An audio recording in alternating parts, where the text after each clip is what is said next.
आज के दिन हम श्रीमद् भगवत गीता इस पुस्तक का स्वाध्याय करते हैं और इस पुस्तक में एकादश अध्याय के 35 श्लोकों तक हम पढ़ चुके हैं।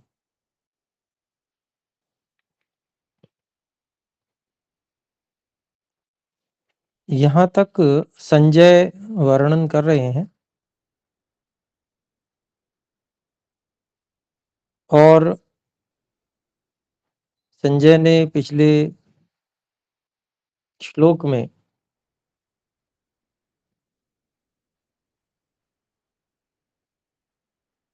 अर्जुन के द्वारा जो परमात्मा का देखा गया विराट विश्व रूप था, प्रलयंकारी रूप था, उसके कारण से जो अर्जुन भयभीत हो रहे हैं और प्रणाम कर रहे हैं, तो उसका वर्णन कर रहे हैं। और फिर उसके बाद में अब अर्जुन उवाच आ जाता है।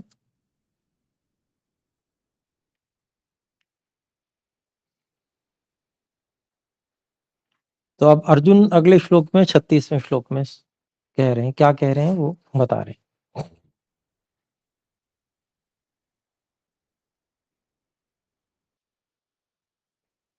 सारे ऋषिकेश तव प्रकीर्त्या जगत् प्रहृष्यत् यनुरज्यते च रक्षांसि भीतानि दिशो द्रवन्ति सर्वे नमस्यन्ति च सिद्धसंघाः।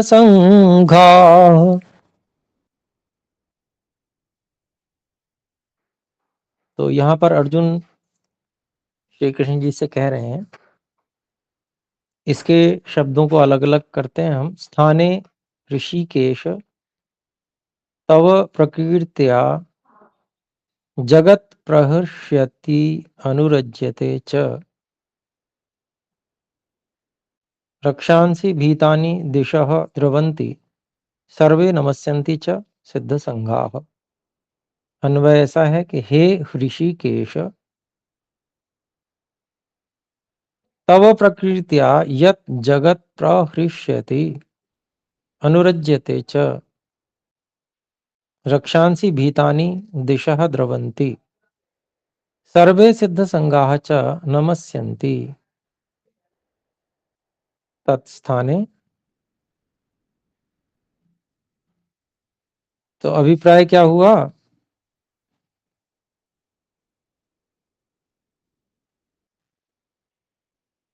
कि हे जो प्रसन्न लोग हैं उनके स्वामी ऋषिकेश, संतुष्ट लोगों के हे स्वामी, तव प्रकीर्त्या आपके प्रसन्न होने से जो यह जगत प्रहृष्यति प्रसन्न होता है, अनुरज्यते च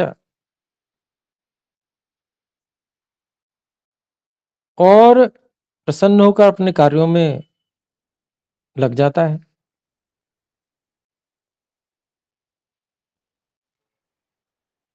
फिर कहते हैं रक्षांसि भीतानि दिशः द्रवन्ति। लेकिन जो राक्षस लोग हैं वो आपके रौद्र रूप को देखकर, आपके प्रलयंकारी रूप को देखकर डरे हुए भिन्न भिन्न दिशाओं में भाग जाते हैं। और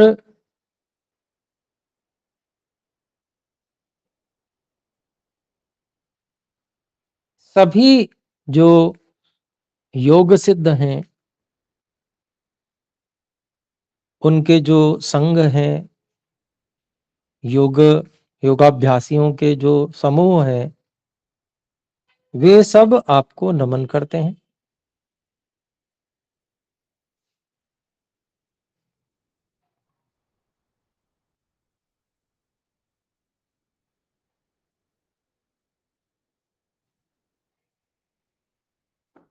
तत्स्थाने, ये सब आपके गुणों के अनुसार बिल्कुल सही, उचित है। तो इस बात को यहां पर अर्जुन जी कह रहे हैं श्री कृष्ण जी के लिए।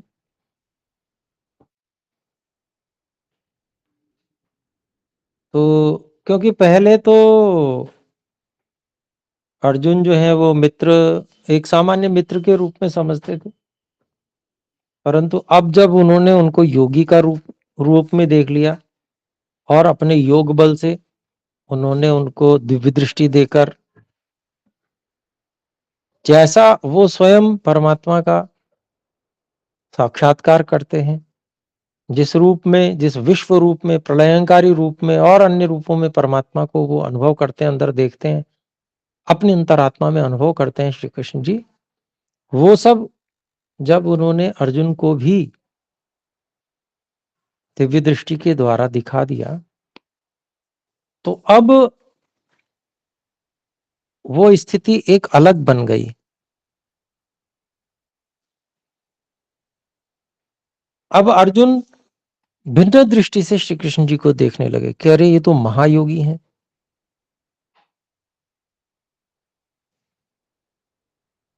तो इसलिए वो उनको इस प्रकार की बात कह रहे हैं।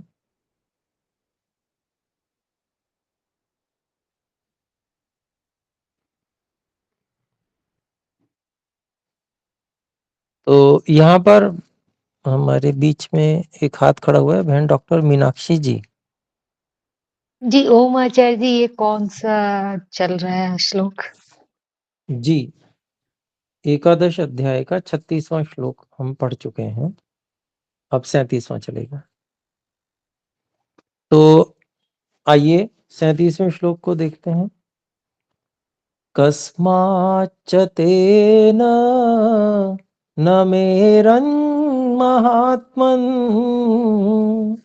गरीयसे ब्रह्मणोऽप्यादिकर्त्रे अनन्तदेवेश जगन्निवास त्वमक्षरं सदसत् परं यत्।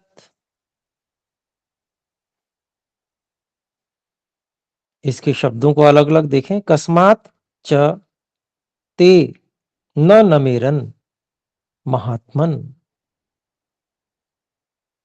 गरीयसे ब्रह्मणः अपि आदि कर्त्रे अनंत देवेश जगत निवास त्वम अक्षरम सद असत तत् परम यत्।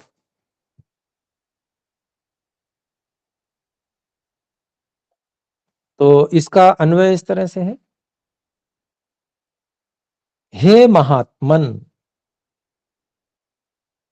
संबोधन कर रहे हैं महात्मन करके, परमात्मन करके नहीं कर रहे हैं। हे महात्मन, अर्जुन जी श्री कृष्ण जी को। ते आत्मनः अपि गरीयसे ब्रह्मणः अपि आदिकर्त्रे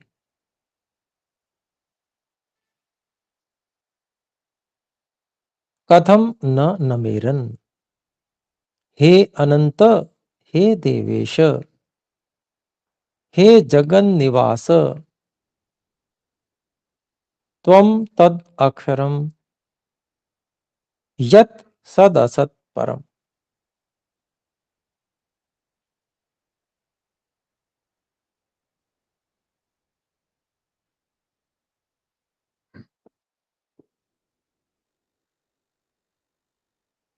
तो कहते हैं कि हे श्री कृष्ण जी, हे महात्मा,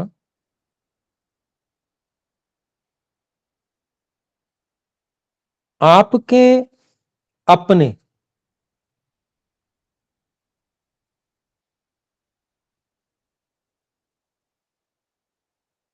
जो, यहां अध्यार कर लेंगे सिद्ध संघाह का, जो पीछे श्लोक में भी है, पिछले श्लोक से बात आ रही है। तो ऐसे जो योग सिद्ध लोगों के समूह हैं,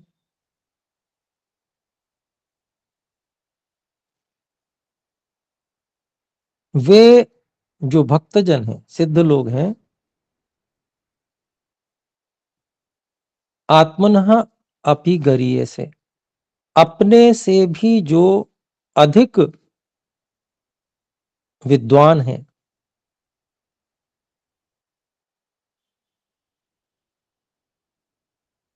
ऐसे ब्रह्मणः,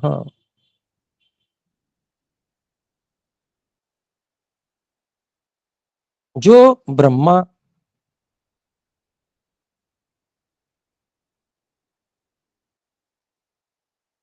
अपि आदि कर्त्रे, ऐसे जो उनके भी जो आदि कर्ता,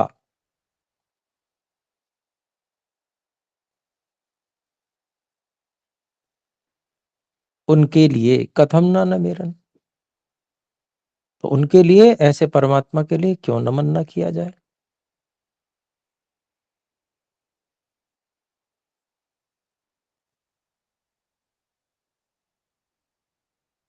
पहली बात हो गई। अब जो श्री कृष्ण जी ने अपनी समाधि अवस्था में परमात्मा का साक्षात्कार करते हुए दिव्य दृष्टि से अर्जुन जी को भी कराया था, जो विश्व रूप और प्रलयंकारी रूप परमात्मा का जो उन्होंने दिखाया था, अब उसके लिए कह रहे हैं, हे अनंत परमात्मा, हे देवेश, हे देवों के भी स्वामी, हे जगत निवास, सारा जगत जिस आप परमात्मा में निवास करता है, आप त्वम तद अक्षरम, आप ही वह अक्षर अर्थात जो अविनाशी हैं वो हैं, यत सत असत परम, आप जो कि सत भी हैं, असत भी हैं, परम भी हैं। सत और असत का क्या अभिप्राय हुआ? सत का मतलब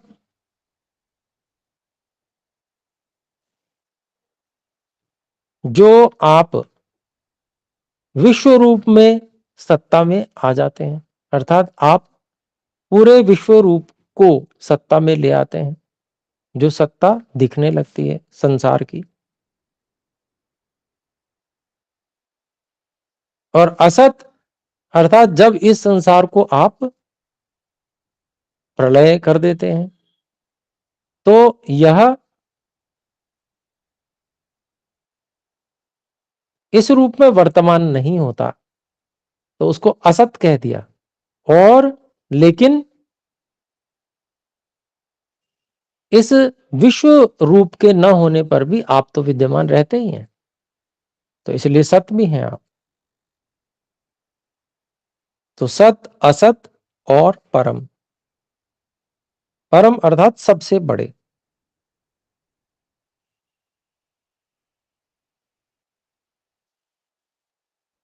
तो इस रूप में यहां पर अर्जुन श्री कृष्ण जी से कह रहे हैं।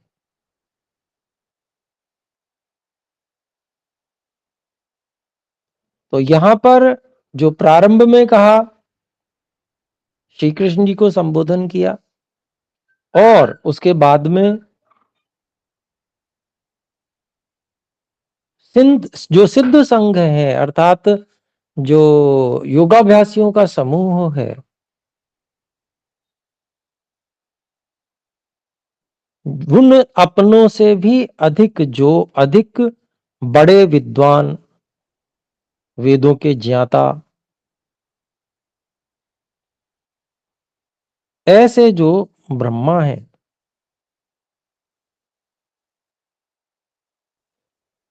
उनके भी जो आदि कर्ता, उनके भी शरीर को बनाने वाले, तो ऐसे परमात्मा को क्यों ना नमन किया जाए।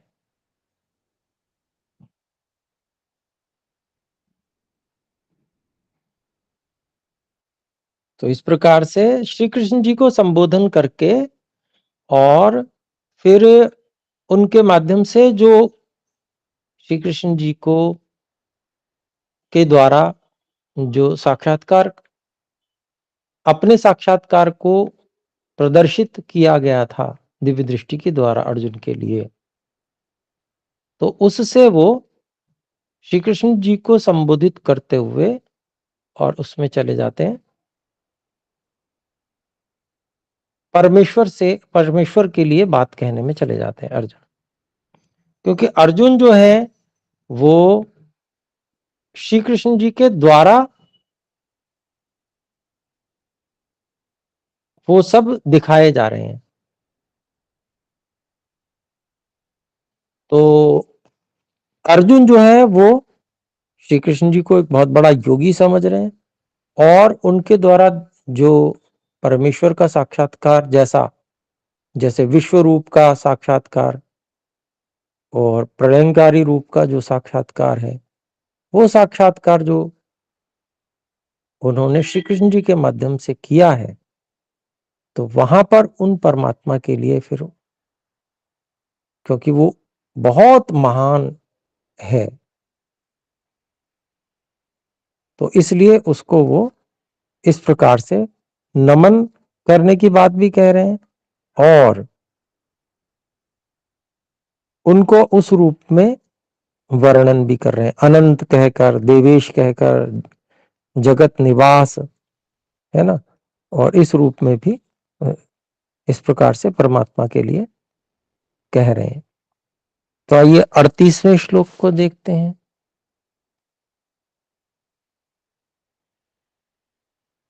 त्वमादिदेवः पुरुषः पुराणस्त्वमस्य विश्वस्य परं निधानम् वेत्तासि वेद्यं च परं च धामम् ततं विश्वमनन्तरूपम्।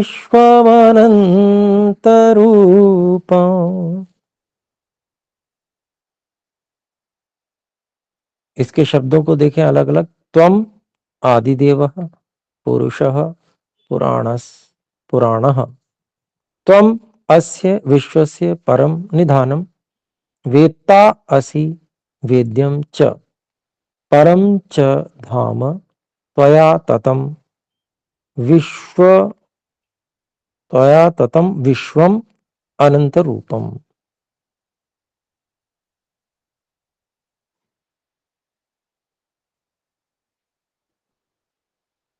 तो इसका अन्वय इस प्रकार से है, त्वम आदिदेवः पुराणः पुरुषः अस्य विश्वस्य परम निधानम् वेत्ता वेद्यम परम च धाम असि हे अनंत रूप त्वया विश्वम ततम। अब श्री कृष्ण जी से बात करते करते अर्जुन जो है उस जो विश्वरूप आदि जो दिव्य दृष्टि के द्वारा अर्जुन जी को दिखाया गया श्री कृष्ण जी के द्वारा, अब उसी की बात करने लग रहे हैं। क्योंकि जब व्यक्ति अचानक इतना ऐसा कुछ जो बहुत ही ज्यादा आश्चर्यजनक हो, जब वो उसको देख लेता है तो फिर वो उसकी बुद्धि बहुत ठिकाने नहीं रहती है, वो उसी आश्चर्य में ही सारी बातें कह रहा होता है। तो ऐसी ही स्थिति यहाँ अर्जुन जी की भी है। तो वो जो उस महान विश्व रूप, प्रलयंकारी रूप इत्यादि जो रूप प्रदर्शित किए गए, उससे अत्यंत प्रभावित होकर ये बात करें कि तुम आदि देव हो, हे अनंत परमात्मा, तुम ही देवाधिदेव हो, आदिदेव हो, प्रारंभिक देव हो। प्रारंभिक देव अर्थात जो सारी सृष्टि का निर्माण करने वाले। और फिर कहते पुराण पुरुष, सनातन पुरुष आप ही हो। अस्य विश्वस्य परम निधानम वेत्ता, और इस सारे के सारे विश्व के आप ही अंतिम आश्रय हो और सब कुछ जानने वाले हो।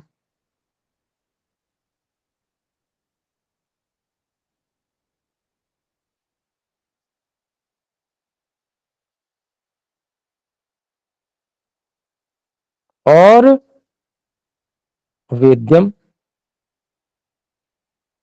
जानने योग्य भी आप ही हो। सबको जानते भी आप हो और सब के लिए जानने योग्य भी आप ही हो, क्योंकि आपको जान लेने से सब कुछ जान लिया माना जाता है। तो आप ही वेद्यम, आप ही जानने योग्य हैं। परम च धाम असि, और हे परमात्मा आप ही परम धाम है। परम धाम अर्थात मुक्ति में प्राप्त होने वाले। मुक्ति समय में किसको प्राप्त होता है? परमात्मा, आत्मा तो परमात्मा को। तो वही अंतिम, जिसको घर कहते हैं, कि वे अंतिम जो स्थान है जहां व्यक्ति जाना चाहता है, तो वो क्या है? मुक्ति है। तो वो परम धाम कहलाएगा। तो हे अनंत रूप, त्वया विश्वम ततम, आपके द्वारा ही ये सारा संसार रचा गया है। ततम बुनने को कहते हैं। तो संसार की बुनाई आपने की हुई है, मतलब आपने बनाया है ऐसा ताना बाना। तो आइए 39वें श्लोक को देखते हैं। वायुर्यमोऽग्निर्वरुणः शशाङ्कः प्रजापतिस्त्वं प्रपितामहश्च नमोऽस्तेऽस्तु सहस्रकृत्वः पुनश्च भूयोऽपि नमो नमस्ते। वायुः, यमः, अग्निः, वरुणः, शशाङ्कः, प्रजापतिः, त्वं प्रपितामहः च। नमः, नमस्ते अस्तु, सहस्र कृत्वः, पुनश्च भूयः अपि नमो नमस्ते। तो देखिए, आपको कहीं भी पूरे संस्कृत वाङ्मय में कहीं भी नमन करने के लिए नमस्कार शब्द नहीं आएगा। या तो नमः आएगा या नमस्ते आएगा। तो नमस्कार कैसे आया? नमस्कार मतलब नमन कार करना। अब किसी से हम कहेंगे भाई नमस्कार, तो क्या अर्थ बनेगा? कि नमन करना। तो ये कोई जो है ना, वाक्य पूर्ति नहीं होती, बनती नहीं है। नमस्ते, आपको नमन है। नमो नमः, ये भी वाक्य पूर्ति हो जाती है कि आपको नमन, बार बार नमन। तो ऐसे करके, तो इसलिए नमस्कार के साथ में अगर फिर हम और भी चीज लगाएं, आपको नमस्कार है, आपको मेरा नमस्कार है, तो ऐसा पूरा वाक्य बोलेंगे तो वाक्य ठीक बनेगा।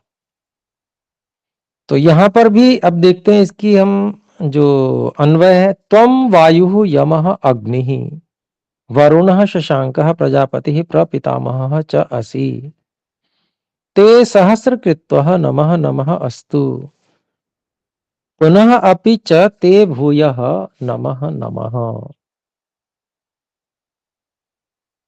तो भाई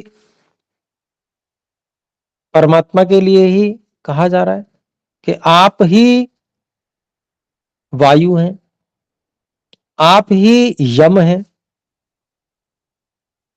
वायु भी परमात्मा का नाम है, यम भी परमात्मा का नाम है।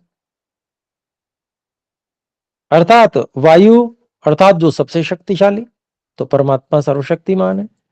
यमः अर्थात जो नियंत्रण करने वाला, तो परमात्मा सारे जगत के नियंता हैं। अग्नि अर्थात जो आगे बढ़ाने वाले, आगे ले जाने वाले, तो सारे विश्व को उन्नति देने वाले कौन है? परमात्मा है। वरुणः जो न्यायकारी है, न्याय करने वाले हैं। या वर्णीय सर्वश्रेष्ठ हैं आप, जो सर्वश्रेष्ठ हैं, तो सर्वश्रेष्ठ परमात्मा के अलावा कौन होगा? ऐसी शशांकः चंद्रमा, मन को प्रसन्न करने वाले हैं। ऐसी प्रजापति ही, सारी प्रजाओं के आप ही स्वामी हैं। प्रपितामह, पिताओं के भी जो पिता हैं वो आप हैं, आप ही सभी के रक्षक हैं। च असि ते सहस्र कित्वा नमः, आपको हजारों हजारों नमन होवे। तो भाई 1000 बार नमः बोलने में बहुत समय लगेगा, तो हजारों बार नमन हो, ऐसा कह देने से अपनी भावना को अभिव्यक्त कर लेता है व्यक्ति। पुनः अपि च ते भूयः, और भी फिर भी आपको बार बार, भूयः बार बार, नमः नमः, आपको हमेशा नमन, मैं बार बार नमन करता हूं। अर्थात जब हम परमात्मा की उपासना करते हैं और ऐसी स्थिति कि हे ईश्वर आप तो सब कुछ करने वाले आप ही हैं, हम सोच पा रहे हैं तो आपके कारण से, विचार कर पा रहे हैं तो आपके कारण से, हम होश में हैं तो आपके कारण से, आपने सहायता दे रखी है, आपने साधन दे रखा है, साधन का चलाना भी हमें नहीं आता, हमको पता ही नहीं साधन है कहां पर, कौन सा साधन है, हम तो केवल इच्छा कर रहे हैं और ये कार्य होता चला जा रहा है। और केवल मेरे लिए नहीं, तो सारे के सारे विश्व में जितने आत्मा है उन सबके लिए आप कर रहे हैं। तो इतनी आपकी सहायता और हम सब जीवों के लिए निरंतर प्राप्त हो रही है, तो ऐसी कृतज्ञता से मन भर जाता है कि मैं आपको, हे ईश्वर, आपका कैसे धन्यवाद करूं, मैं हर क्षण आपका धन्यवाद ही करता रहूं कि आपने ऐसी सुविधा, इतना सब कुछ मुझे दिया। तो ऐसे ही ये बार बार नमन करने के लिए जो है हजारों बार, फिर भी बार बार नमन, तो ये नमन इतने श्रद्धा का सूचक है कि जब सामान्य व्यक्ति को कैसे पता होगा, वो सामान्य व्यक्ति इतना विचार नहीं कर पाता, सोच नहीं पाता है, सामान्य व्यक्ति के बस में ही नहीं इतना सोचना। तो सोचना, सोचता कौन है, विचार कौन करता है, इसको कौन अनुभव कर पाता है, कौन इतनी गहराई से पकड़ पाता है, तो वो पकड़ पाता है योगी। और योगी पकड़ता है तो जो उसने पकड़ा वो दूसरे को जना दिया, और दूसरे को जना दिया, जब जना दिया तो दूसरा भी उस कृतज्ञता से युक्त हो गया, जो जिस जिस कृतज्ञता से युक्त योगी था। योगी तो अपने क्षण क्षण में, कण कण में, अपनी श्वास श्वास में, अपने हर उसमें परमात्मा को नमन, परमात्मा का धन्यवाद करता ही रहता है। तो ऐसे ही श्री कृष्ण जी भी हैं। लेकिन जब वो ये करते हैं, जब उन्होंने वो क्यों करते हैं उसका हेतु बता दिया, परमात्मा को वो क्यों इतना कृतज्ञता और सब कुछ है उनका, उनके मन में, जब उसका हेतु इस कारण से कि वो ये परमात्मा विश्व रूप है, ये सब कुछ करने वाले हैं। तो जब ये अनुभव अर्जुन जी को हो गया, तो अर्जुन जी भी नमः नमः नमः नमः कर रहे हैं। तो ये है स्थिति। तो आइए विराम करते हैं एक बार ओम का उच्चारण करके। ओ